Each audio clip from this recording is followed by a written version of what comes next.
Hello, students. As I told you in the last class, today we are going to discuss radioactivity, which is a natural phenomenon. We are aware that in nature there are some substances which disintegrate themselves without being forced by any external agents. These substances, the heavy elements, during their decay emit invisible radiations which affect the photographic plates.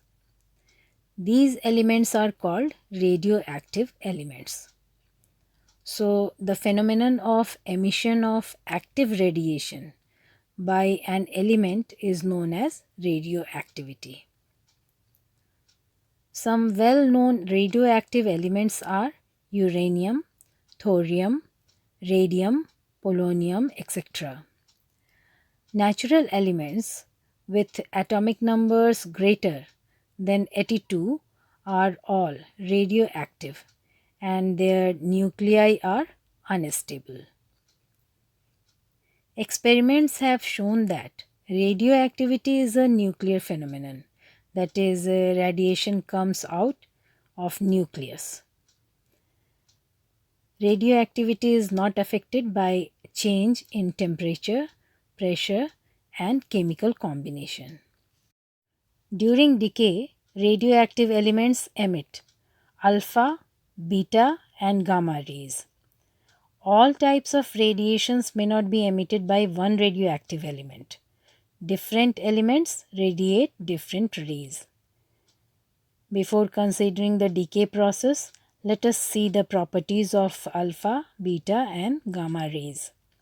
First, properties of alpha particles. An alpha particle carries twice the charge carried by a proton, that is 3.202 into 10 to the power minus 19 coulomb, which is equal to the charge on the helium nucleus. Mass of alpha particle is roughly 4 times the mass of hydrogen atom, and it is 6.644 into 10 to the power minus 27 kg, which is equal to the mass of helium nucleus. The velocity of alpha particles depends on the emitting source and ranges from 1.45 into 10 to the power 7 meter per second to 2.2 into 10 to the power 7 meter per second.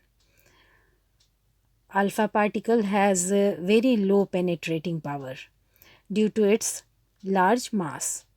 Its penetrating power is 1 by 100 of that due to beta rays and 1 by 10,000 of that due to gamma rays. Alpha particles can easily be stopped by the aluminum sheet of 0.02 millimeter thickness. Alpha particles have large ionizing power due to their large mass and large velocity. Alpha particles affect photographic plates. These are deflected by electric and magnetic fields, which shows that they carry positive charge. Alpha particles are scattered while passing through thin foil, as we discussed in the Rutherford's scattering experiment. When stopped, alpha particles produce heating effect and they can cause burning on human body also. Now see the properties of beta particles. A beta particle carries 1.6 into 10 to the power minus 19 coulomb of negative charge, which is the charge on an electron. Its mass is 9.1 into 10 to the power minus 31 kg, which is the mass of an electron. The velocity of beta particle is high, ranging from 33% to 99% of the velocity of light. These properties of beta particles establish that beta particles are fast moving electrons. Beta particles have very large penetrating power due to smaller mass. It can easily pass through an aluminum sheet of few millimeter thickness. In air, the range of beta particles is several meters. Beta particles have low ionizing power, 1 by 100 of that due to alpha particles. Beta particles are deflected by electric and magnetic fields, which indicates that they carry negative charge. They also affect photographic plates. Let us now see the properties of gamma rays. The rest mass of gamma ray photon is 0 and their velocity is equal to velocity of light. Gamma rays are electromagnetic waves like X-rays and they have a smaller wavelength than that of X-rays. Gamma rays are diffracted like X-rays. Gamma rays are not deflected by electric and magnetic fields, showing that they do not have any charge.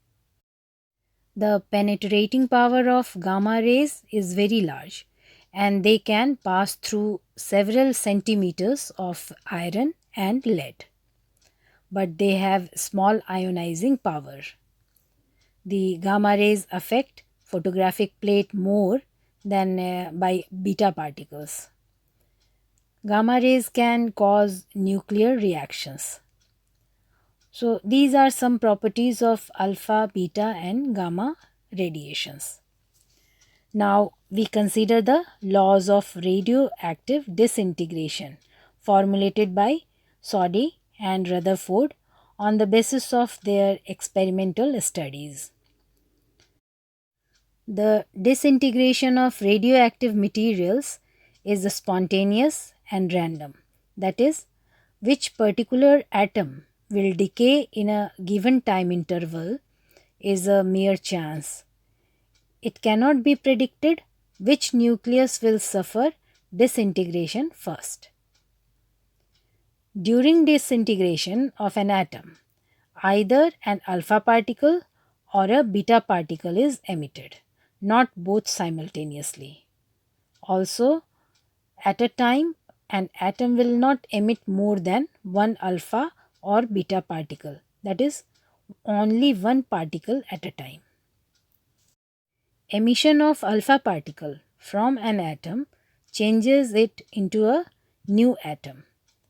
It results a new atom with a charge number reduced by 2 and mass number reduced by 4.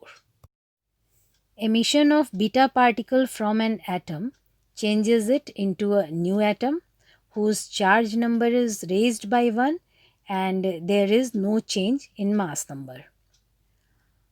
The rate of decay is completely independent of physical composition and chemical condition of the material.